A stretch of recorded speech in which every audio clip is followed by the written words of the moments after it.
I want to address a question before we go into the second module. A very good question was just asked of me, which is, hey, I'm a non-profit, and there's a lot of things that we're hearing that we can't do because we're a different type of organizational structure and we don't have the same resources. And here's why it's not two different things. On the for-profit side, brands are being forced to become more purposeful, to stop siloing their purpose, often their foundation or CSR or sustainability areas or CorpCom, and to bring it to the center of their organizations as an expression of the core value of their brands. By the same token, non-profits who used to have, in the best sense, a stranglehold on purpose, now have to become as good a marketers as for-profit companies. Am I right? Suddenly, all of you non-profits have to compete with Coca-Cola, with PwC, with all these amazing brands who are steeped in marketing. And you're all being purposeful. So as a non-profit, you're like, oh, damn. Suddenly, there's a lot more players at the table. So what I would hope as a non-profit is that what you're taking away from this are the dynamics that are best practices in the for-profit world so you can apply them to your non-profit efforts. Does that make sense? And then to address the resource issue, the intimacy here is designed to facilitate those relationships that may be able to complement your resources through a corporate partnership. And at the same time, you look at your marketing and hold your feet to the fire and you say, you know what, we can no longer do what we've always done. We can no longer do what is considered best practices in the non-profit sector because it's not good enough. Is that a fair call? It is too competitive out there in the purpose space, which is great in one sense, but also challenging in another. So we're going to go to Module 2 now, and I'm going to open up with a film, as I said. So let's have a quick look at an example of brand purpose and how that's being brought to life. We are hungrier for better than we ever realized. We want to know where our food comes from. We care what happens to it along the way. We want to trust our sources. We want people and animals and the places our food comes from to be treated fairly. The time is ripe to champion the way food is grown and raised and caught. So it's good for us. And for the greater good, too. This is where it all comes to fruition. This is where values matter. Whole Foods Market, America's healthiest grocery store. Do you guys all remember seeing that on television of late? That's the first time that Whole Foods has ever come out with a paid media national advertising campaign. Why have they done that? It's because suddenly the kind of leadership position that they had in this sector is being challenged as more and more players are moving into the organic, sustainable food area. And also, as you have more competitors, that price differential becomes a huge issue. So what are they launching? It's called like Whole Foods 365. So they're launching a lower price point equivalent of Whole Foods nationwide. And guess what else is happening in terms of the point I made earlier about the purpose space becoming more crowded? Who has just entered the food space who has never been there before that would scare anyone in this category? Who? Costco. Patagonia. Patagonia has just launched Patagonia Provisions. Have a look at them online. So suddenly all that credibility in terms of sustainability in the apparel and footwear space is being transposed over into the food space. So this purpose category is challenging even to the leaders in the field. So don't lean into your apathy about this. That same challenge is coming in every single industry, no matter what you do, whatever product or service you offer. So let's recap where we were. We looked at social business, the larger global landscape that informs very much the canvas in which we now must create our marketing. And now we're looking at brand purpose. How do you define your brand story? How do you bring it to life in a way that's going to inspire internal and external stakeholders to want to share it through their own social media channels? So there's going to be three areas: the purpose imperative, purposeful storytelling, and then how you actually frame your story. So let's look at the purpose imperative. There's three alternatives that everyone in this room has, three of them. The first is image management, greenwashing, cause washing, A great example right now is VW, as I touched on before. You think about what's happening with VW right now. The EPA estimates the fines for what they did is $18 billion. They've already set aside $7.3 billion. Over a third of their stock price has been wiped off, over $30 billion. $40 billion now, $40 billion. The CEO is now gone, Michael Winterkorn, and the leadership is facing criminal charges. And today, 2 days ago, the new CEO that was put in place announced that this is an existence-threatening crisis. That VW could potentially go away. The VW Group, Bentley, Lamborghini, Skoda, VW, Audi, Porsche. That is a crisis. And the thing that upsets me most as someone who spoke at their global marketing meeting last year in Dusseldorf was leadership, the brand, the industry, is hugely challenging. But having worked on almost every auto brand here in the US, and as well as Kia and Hyundai and other brands, it's the sandwich shop that makes the sandwich that feeds the guy that makes the windscreen wipers on the production line that gets hurt. There is a whole ecosystem that supports this incredible infrastructure that results in that product and that aspirational brand. And those compounding effects that you can leverage when you're doing good, and amplification that can build your business, they implode on you using the very same dynamics when you do it disingenuously. So suddenly the media attacks you. Suddenly consumers don't want to drive your car and there's class action lawsuits everywhere. Suddenly your dealer network are saddled with products that they can't sell. Suddenly you've got employees who don't know if they can trust the company and all that institutional knowledge is lost. And suddenly leadership is compromised. It's that compounding. It's like a black hole. It just implodes on itself. So it is a very prescient warning to every other brand and every other industry to approach these issues genuinely. Because to do it disingenuously can be absolutely chronically endangering to your brand. And look at the context in which this is all happening. This is Edelman's Global Trust Barometer report, which comes out every year. It's the largest study of its kind, Global Consumer Index study. Increased trust in 11 countries, trust in business. Decreased trust in 16 countries. The US is just on the right side of increased trust. And what's really interesting to me is the number 3 factor in terms of what is increased trust is contributes to the greater good.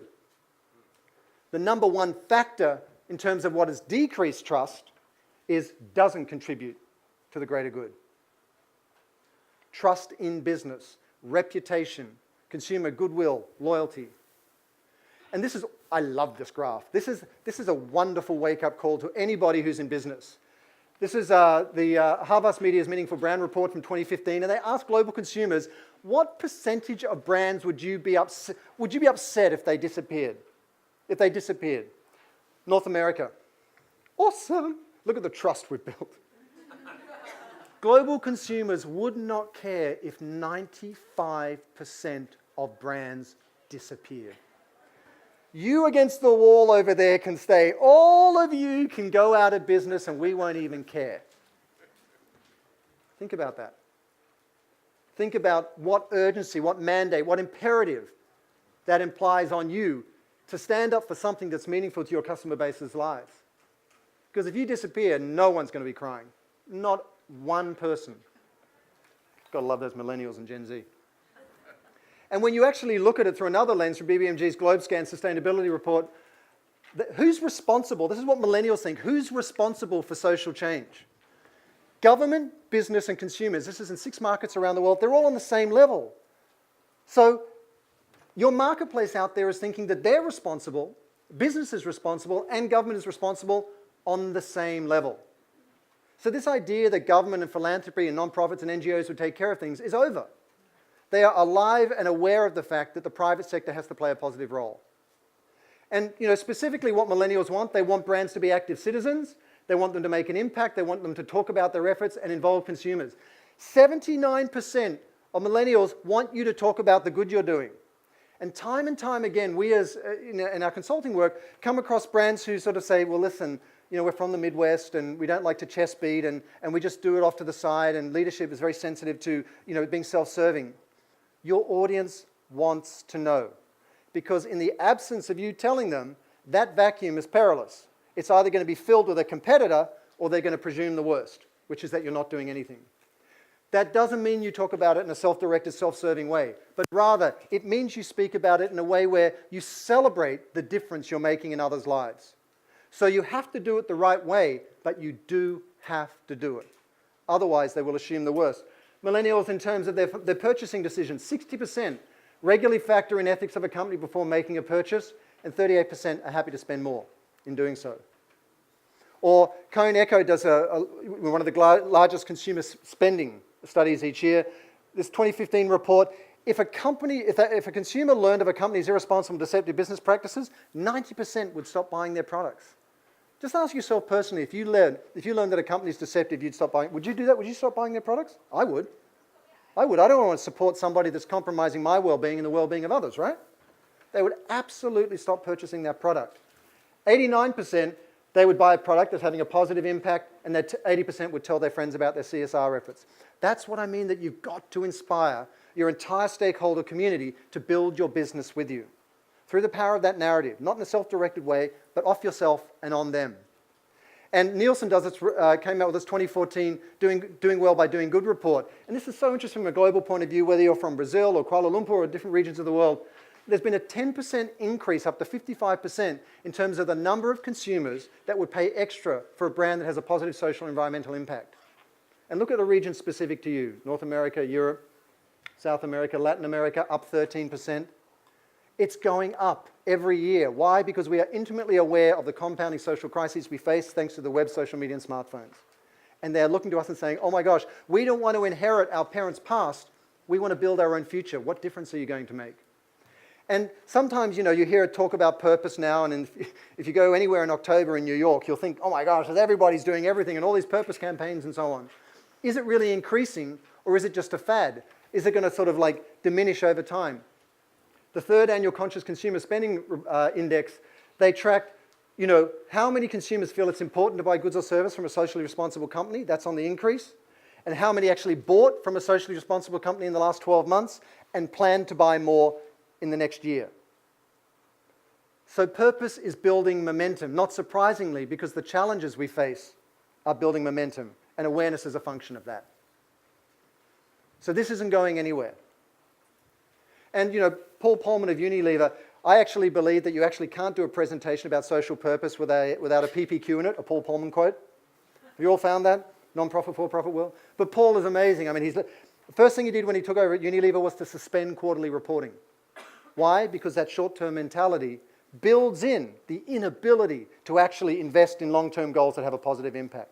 But in 2014, their purposeful brands were responsible for half the company's growth and grew at twice the rate than the other brands. And when you look at the top most favorable companies in the world, there's all these tech titans, and there is only one CPG in the top 5. And the reality is, consumers want a better world. They don't just want better widgets. Those days are gone. That mindset that informed everything I know about advertising in the 80s and 90s, that ship has sailed, it has left. And internally, the same is true.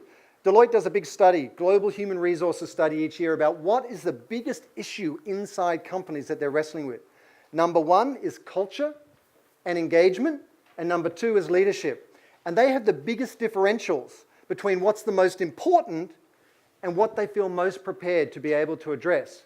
31% and 36%.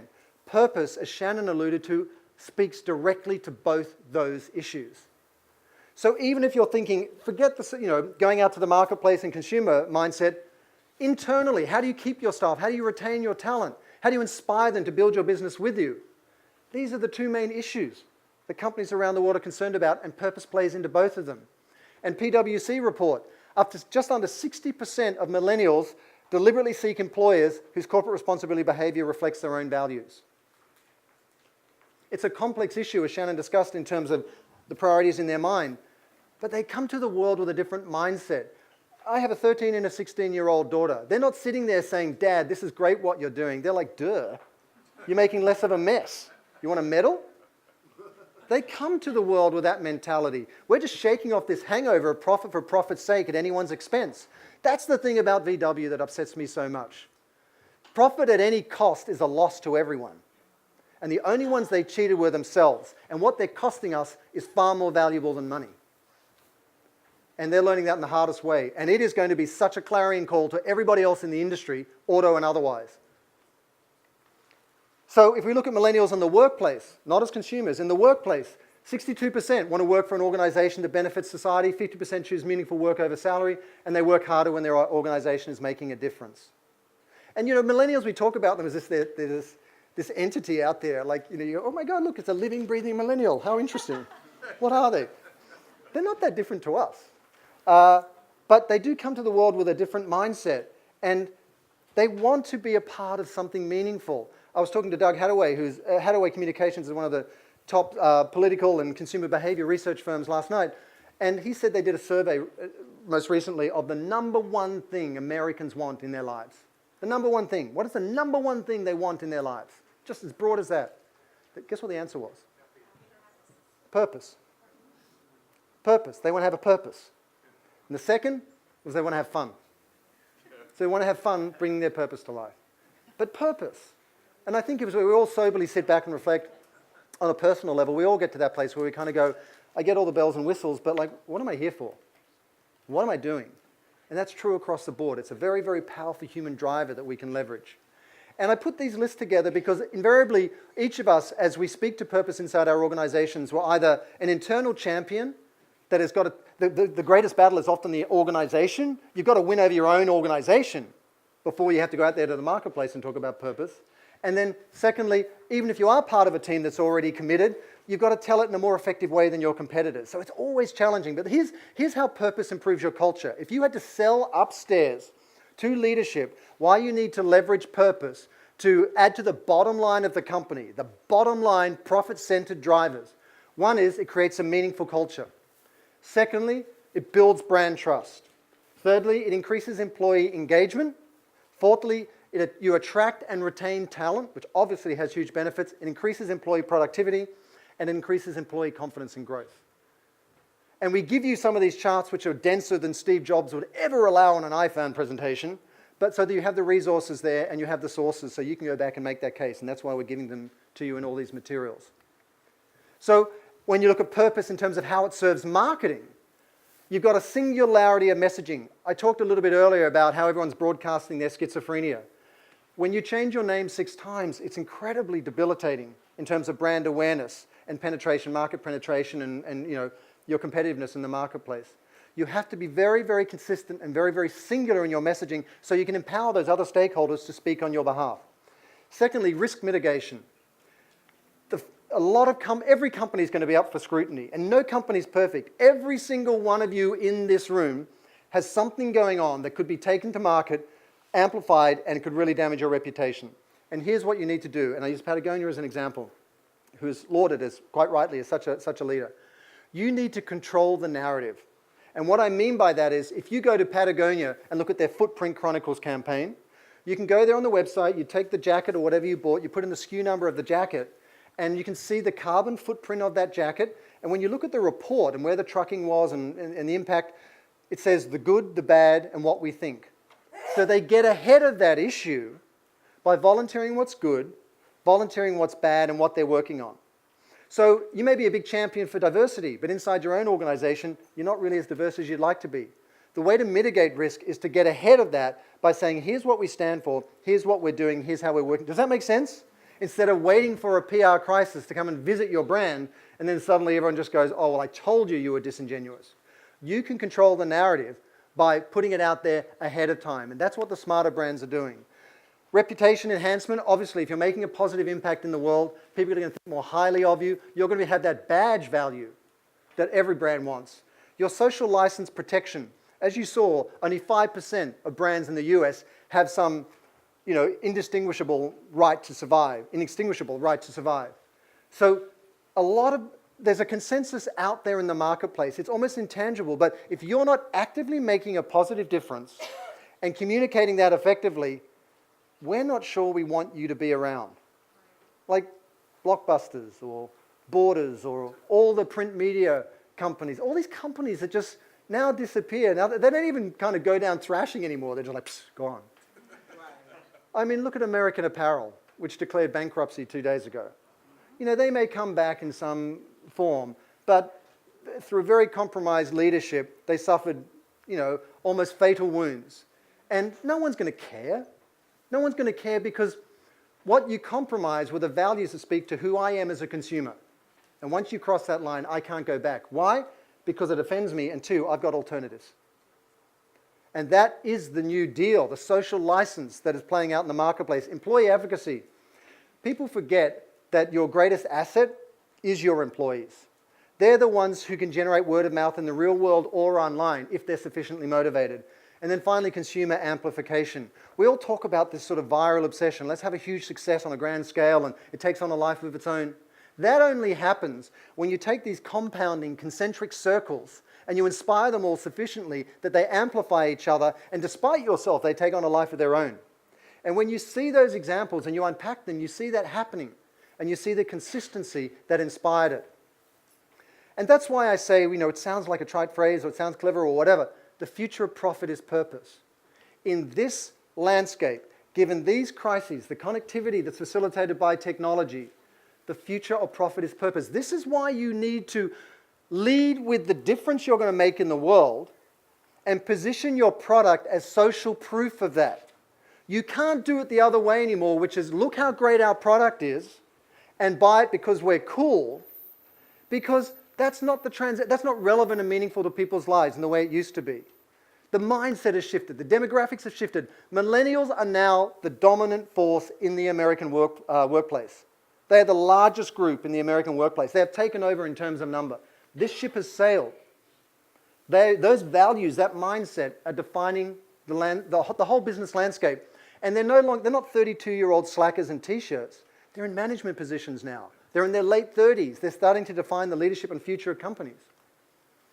So, with that in mind, in terms of the external benefit in brand building and internal benefits in building culture and employee advocacy, let's look at purposeful storytelling. There's a huge mistake going on out there right now. A huge mistake, which is, I speak at a lot of tech conferences and social media and digital and things, and very, very often you hear brands talking about wanting to back out of the data and mine meaningful insights that they can apply to their business, right? You've all heard that, where people are like, what can we learn from this data? And then how do we apply that to this business? They're letting the tail wag the dog. We are still human beings sitting around a campfire telling stories. And these tools are just another way of getting those stories out there. But if you don't facilitate that emotional connection in the first place, no amount of tools will make any difference. How many of you have done consecutive campaigns on social media or on the web and you got no results for it? And you wonder, how I keep doing these efforts, and I look back in a year's time, and I constantly keep building the same sandcastle at the foot of waves, and it never aggregates to something. You haven't sufficiently inspired your community to go with you the first time and then stay with you as you move through those different tactics. That's the big mistake. And if you have an insight-driven marketing strategy, you're basically robbing your whole brand of the human dimension. And I see in so many different companies out there, they don't have an employee problem, they don't have a talent problem, they have a human problem. At some point, thanks to all these little screens and so on, they forgot that we're living, breathing human beings that care about things. And if you connect with that, as you see in all the examples we're showing you, you'll suddenly unlock the true power of connective technology, which is to emotionally inspire people to share the content you're creating. So here's the shift in their mindset that we need to get our head around. The people you're talking to, employees or otherwise, consumers, they used to think, like a lot of people, that they were codependent, the planet and business and society. But thanks to all the information that we've been talking and sharing about this morning, and Shannon and others shared, we now realize that they're codependent on each other. Business is a function of society, and society is a function of the planet. That's the shift in their mindset. And this may seem simplistic, but when you get your head around that, it reframes your entire marketing approach, because you can't do something in business that isn't relevant to the planet, and you can't speak to a planet issue that isn't relevant to your business. They are aligned, they are codependent. Sometimes I think, you look at books out there like biomimicry and all these other things out there where they tell us that we should take our lessons from nature. Every answer we're looking for is right out the window. I feel like what's happening is that social technology is reweaving the social fabric, and it's recreating the well that used to exist in the village, and it's giving us places to congregate. And then these social crises are making us intimately aware that everything is connected and that positive and negative things compound. And when you take the connective tissue from social technology and our codependency in terms of global crises and you overlay them, you suddenly make sense of the fact that why is business waking up to purpose? And why are we all looking for meaning in our lives? And why are we rallying around the UN Sustainable Development Goals? We're just remembering what we forgot. This is not something new. We're just returning to our authentic, connected, codependent experience of a life on this planet. And that's the larger transition that's underway. But, it comes with a word of caution. The web, social media, and smartphones are connecting them in a positive sense, consumers and employees, and also in a negative sense. And social media is helping people to organize themselves. Just think about this. Probably half your audience has grown up and they've watched Arab Spring revolutions, Occupy Wall Street, Pepsi Refresh, which is one of the initial campaigns out there about purpose and so on, and every other iteration of brand accountability on social media. And they've grown up with intuitive technology. And they've grown up with awareness of these compounding social crises. They are so emboldened. Their muscles are so built in the way they relate to their friends, the way they talk about brands. They are not sitting there waiting for your permission to attack you. They are sitting there saying, if you do wrong by me, I'm going to tell everybody I know. Everybody I know. And so it allows this negative sentiment to be shared globally so quickly. And there's countless examples that we all know about. And so more companies are now leading with their purpose. They're redesigning their products. They're reframing their marketing because of all these business drivers. And it was very interesting. The Huffington Post reported this recently. It's the third annual Conscious Consumer Index. They just asked people, what is a company or organization doing good? And you would have thought it would have been non-profits across the board, right? But there's Tom's and Whole Foods and Microsoft and Starbucks. And then you see American Red Cross and Salvation Army and Greenpeace and so on. But it's a blend. And this is the company top of mind that is doing good. And it's very interesting. We had the privilege at WeFirst of working with Tom's earlier this year, and I was the interim CMO for 4 months in at Tom's. The whole of WeFirst moved inside Tom's, and we worked there for 4 months, and they launched a campaign a couple of weeks ago, which is a new expanded positioning for the brand that we'll show you later on. But what was an upstart, a counterpoint, the rebel so long ago, is now front and center of brands making a difference in terms of a movement out there in the marketplace. So this is a competitive landscape you're looking at there. This is not an exception to the rule. This is not the well-intended companies. These are the companies that want to lead the future. And so, we scan, part of the purpose of this organization, of this summit, is to scan all the materials that none of us have time to do. And what we do is we scan all the Economist's Business Intelligence Unit interviews. Everyone that you know does an interview during the year, and there was 4 things that came away from everything that the Economist reported this year about the future of marketing. One is marketing first.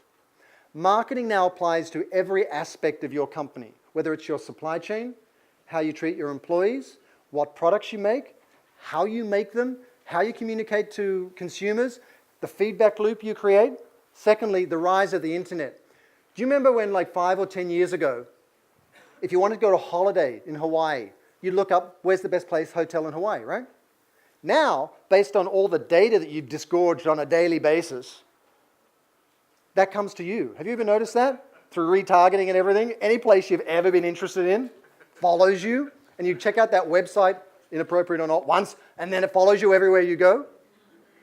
The web has now been rebuilt around people. We're the filter. We don't go to the web comes to us. And that is going to compound exponentially when you think about the Internet of Everything. Everything you buy, everything you do is going to be logged, and that will inform the way people market to you. And then the rise of purpose. A fundamental, powerful shift from the transactional relationship where we're trying to sell you something to a relational dynamic. What do you care about? What difference do you want to make in the world? How can we play a part? And then humanizing your brand. Your brand needs to take on a personality that somebody wants to associate themselves with. You need to have that persona out in the marketplace. I know for 20 years of getting briefs as an ad guy, all over the world, you know, brand personality. You go, yeah. What do you want me to say? What's the creative brief? That lazy personality statement is now front and center of the brand as we have to humanize it. People need to like your brand and want to be able to talk about it to others. And so when it comes to defining your story, you must recognize that story transcends technology. As much as we are overwhelmed, and we're all sitting here trying to resist the tractor beam of our smartphone under the table right now, story transcends technology. And how well you define that story determines whether you're a brand worth sharing. So if you have a fuzzy idea of what your brand story is, and if you're robbing everyone of the ability to share it with others. And typically, I'd invite you all to do something when you go back after the summit, is sit down in your room with like 10 or 15 people from your organization, depending on how big you are, for-profit or non-profit, and say to them, what does our company stand for? And say to them, what is our brand story? And you will get 10 different answers or 15 different answers. You need that clarity. And any uncertainty internally is being amplified out there in the marketplace. And how well you tell that story determines how well that story is being shared. Does that make sense?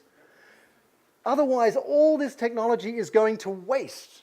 It's absolutely going to waste. And so let's look at the benefits of purpose. You know, as I said at the beginning, you've got to shift from promoting your products and your brands to telling a story that is relevant and meaningful in terms of your consumer's experience of life. And there's 3 benefits. 1, risk mitigation, reputation enhancement, and then word of mouth. And, you know, when it comes to risk mitigation, you've got consumer activism, you've got influencer activism, and then you've got leadership responsibility. I think all of us through Facebook have seen countless examples of brands being held accountable. Right? Does everybody can think of one where they've seen, like Restoration Hardware for those who live here in Los Angeles. Who received that tome of catalog? And you're like, oh my God, this guy did a whole workout routine just using the catalog. He's doing push-ups, squats, bends. SeaWorld. The story of SeaWorld, how it's literally almost put out of business and is still being, you know, challenged for the way that it's treating animals. Influencer activism. When Lego did a partnership with Shell, did you see what Greenpeace did? They created a wonderful animated piece showing beautiful Arctic landscape with polar bears and little coyote and all these different things, and it slowly filled up with oil. And millions of people shared it, and they backed out of the partnership. Farmed and Dangerous, you know, this is a Hulu-only series that Chipotle did attacking other brands within its category. So you're being attacked from all sides. And you need to get ahead of that risk by making sure that you kind of share what you're working on and also really lean into the positive impact that your brand is having.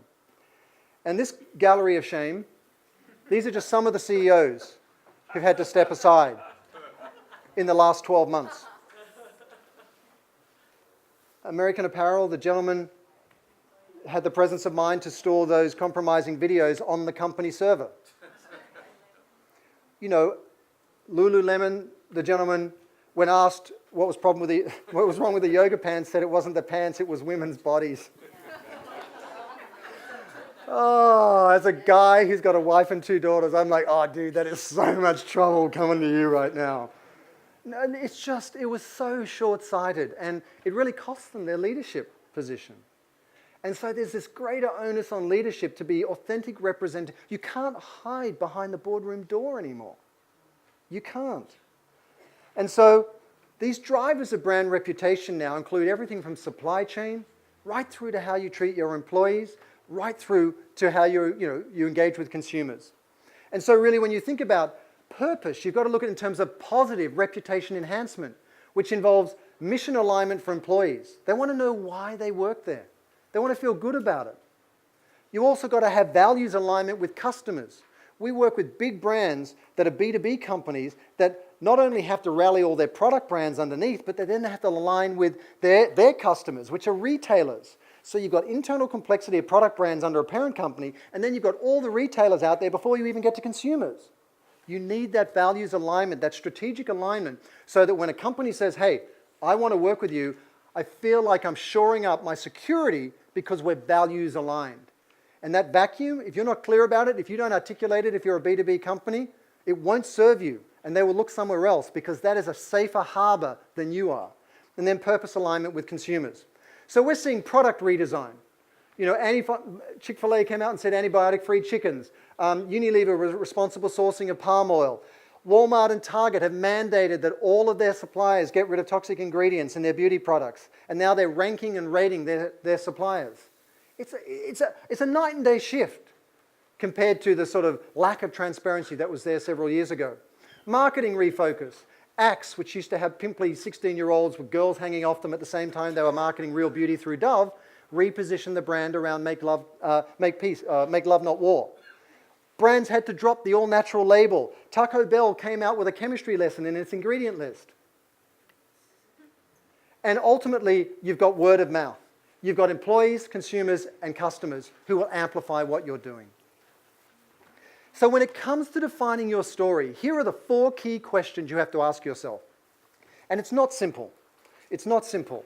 If you have a clear idea of your brand story, hold it up against this. In terms of all of our experience working with hundreds of brands over the years, these are the 4 questions that are most telling in terms of just answer them independently and then extrapolate a theme that will define what differentiates you in the marketplace. One is, why was your company started? Whether you're a founder, whether you're a well-established company, why was your company started? Secondly, what is its promise to the world? How will the world be a better place because you're in it? How will the world be a better place because you're in it? What are you the only of? There are a million people who do what you're doing, and there's even more startups who are going to do it faster, cheaper, and better. What are you the only of? And then lastly, when your company is at its best, when you're all like high-fiving, awesome day, we rock, what are you doing? What is that thing? Write out the answer to those 4 questions and look thematically what emerges.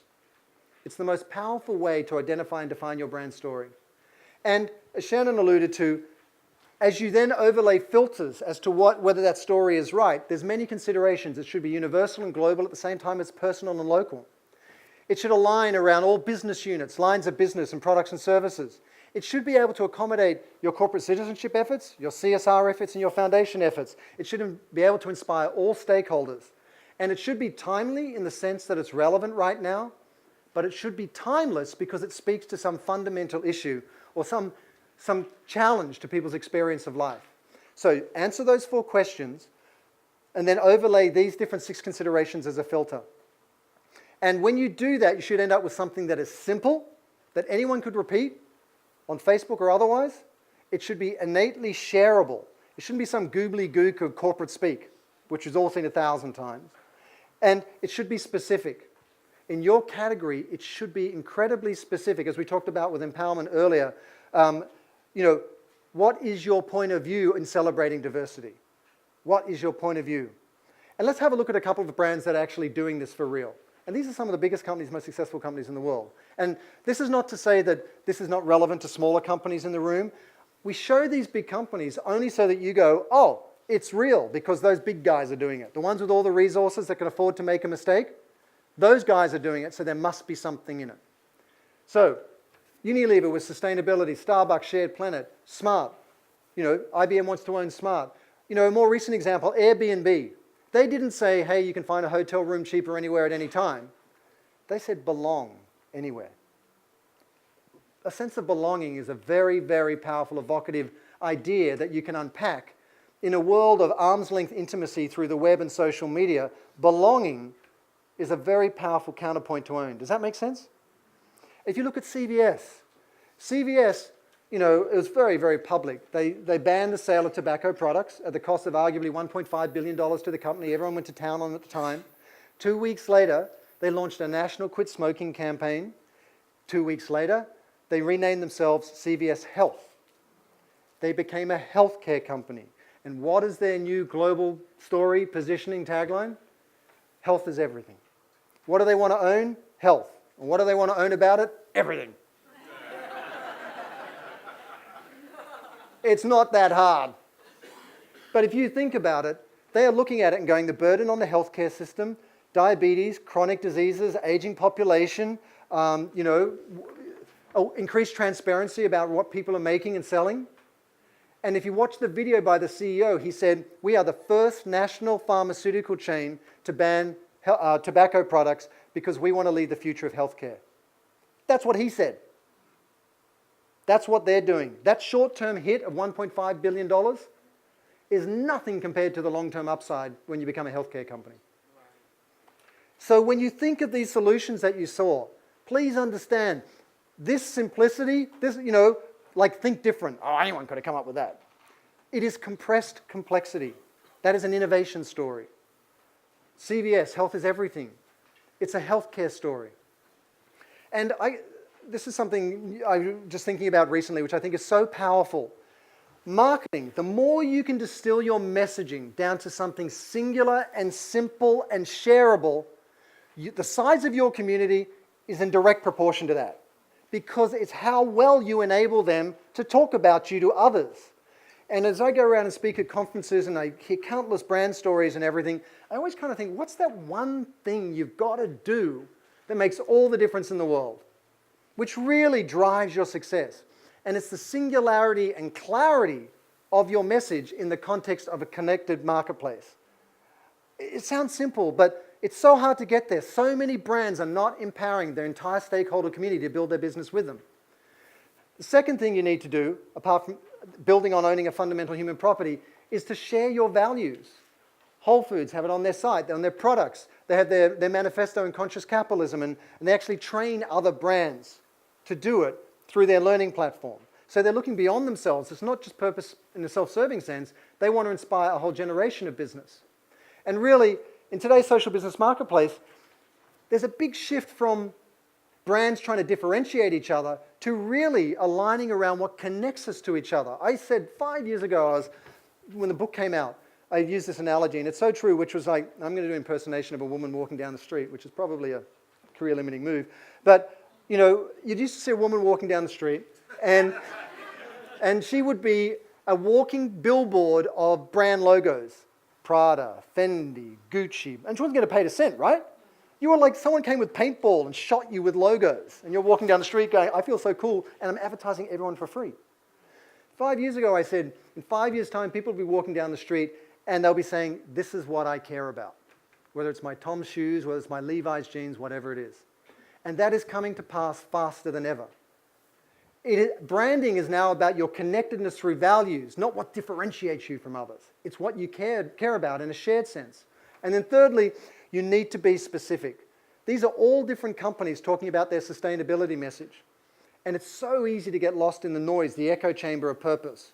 So, Axo Nobel down the bottom with Planet Possible, Eco Imagination, Unilever, Sustainable Living, Waste Management. You have to be very, very specific. Here's a challenge to the non-profit world. Too often I find the non-profit world, they mistake their cause for their brand story. You ask them, okay, what do you do as a non-profit? And they go, well, we support breast cancer research. How does that distinguish you from anyone else? How does that give anyone a reason to support you rather than the next breast cancer organization? What is your point of view? The same way Livestrong is not about cancer research, it's about managing the lives in terms of survivorship for people living with cancer. Have a distinct point of view. And then story framing. We have to get over ourselves. It's no longer about us. Shocking, disturbing proposition. Very upsetting. We need to shift from being the celebrity of our customer community to being its chief celebrant.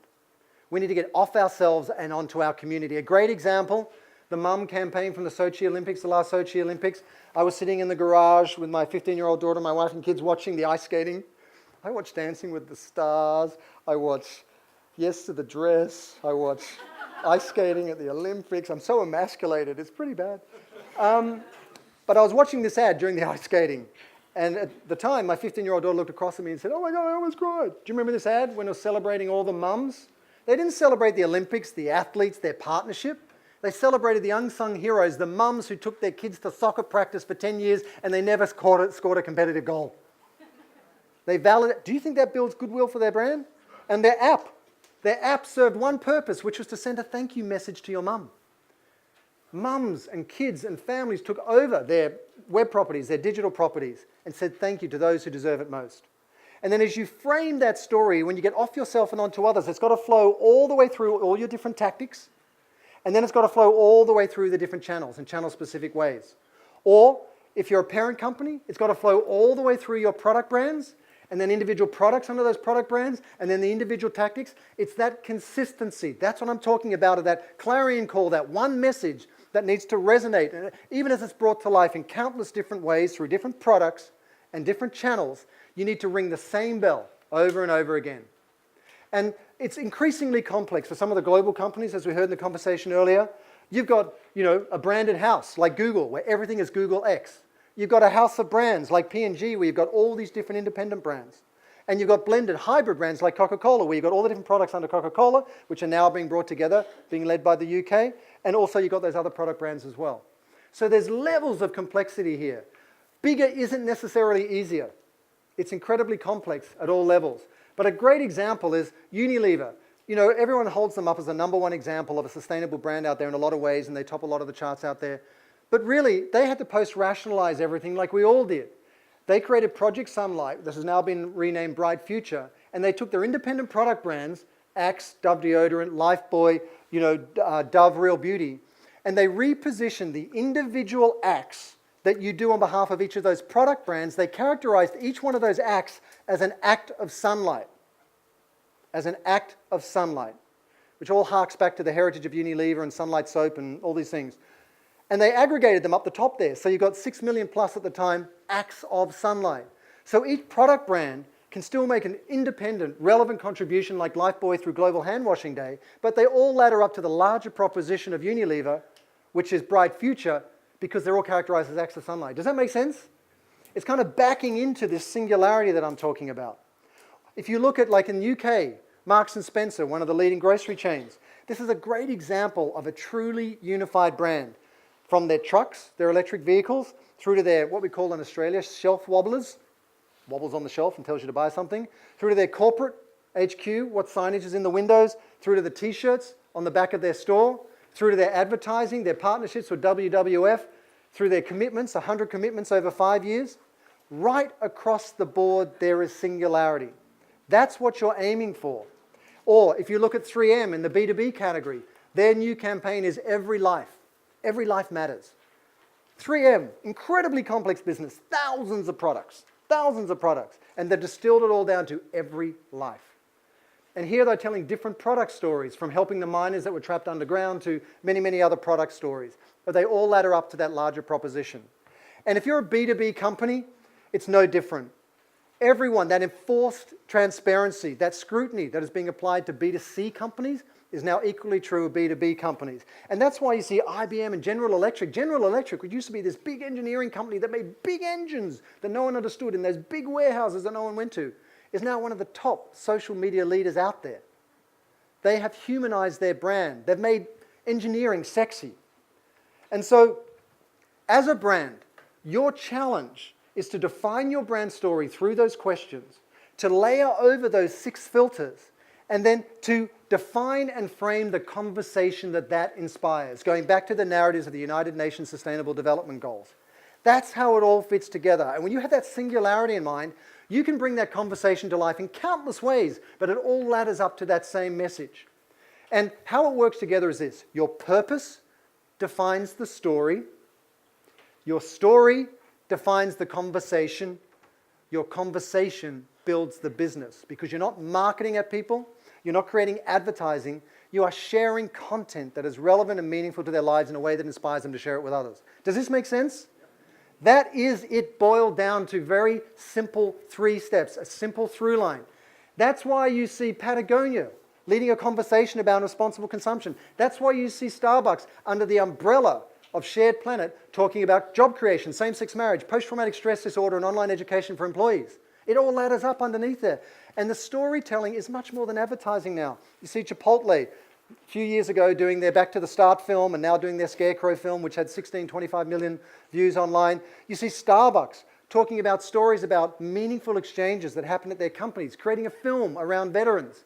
You see Patagonia leading the reclaiming, the dam busting across the country to open up these arteries and creating a feature-length film that won at South by Southwest in 2014. And Lily, all talking about women's empowerment, female empowerment film. All gloves are off. As a brand, you can create a series of 2, 3, 30-second films, or you can create a feature film.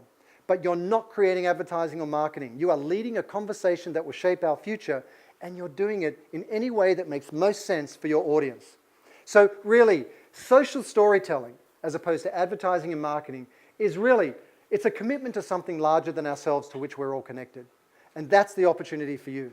So let's have a look at another film and see how that comes to life. I really believe that people can tackle far more than they think they can.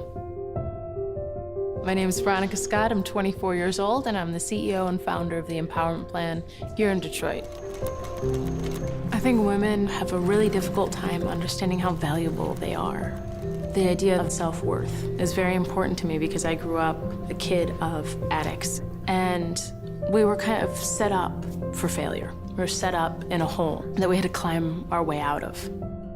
I ended up getting a great scholarship to go to college, and a class ended up changing my entire life. The class assignment was designed something to fill actual needs. I did my research at homeless shelters. So the first product I created was the coat. The coat looks like a regular jacket during the day, but when you open it up, you can actually slide your feet in all the way up to your knees and Velcro it closed again to make a sleeping bag. I was talking to the homeless population in that area and getting feedback and making prototype after prototype. When I was on like prototype number 7, a woman came out of the shelter that I was in and she was yelling at me. She was full on screaming. And she said, "We don't need coats. Coats are pointless, we need jobs." And really, she was completely right. Because a coat is just a Band-Aid for a systemic issue. And what really would have the impact is hiring the population that would need them in the first place. We hire only individuals from homeless shelters, and then we train them in everything from sewing and manufacturing to employment, as well as tech and whatever they need to become more independent and to be proud of their accomplishments and be proud of themselves. I'm happy to be working for a cause. It's no greater joy than me coming to work knowing that I can make this coat and help somebody that was in my position. So I take great pride in what I do. I really do. You know, actually, I sat at my dinner table with my son last night and I cried because I was like, you know, last year we were just in a shelter and now this year we're in a home. I was the only person that could create this opportunity for myself. And that's all we're trying to do, is give them the power to take control of the life that they want to lead. No matter what you've gone through, you still can do a lot with what you have.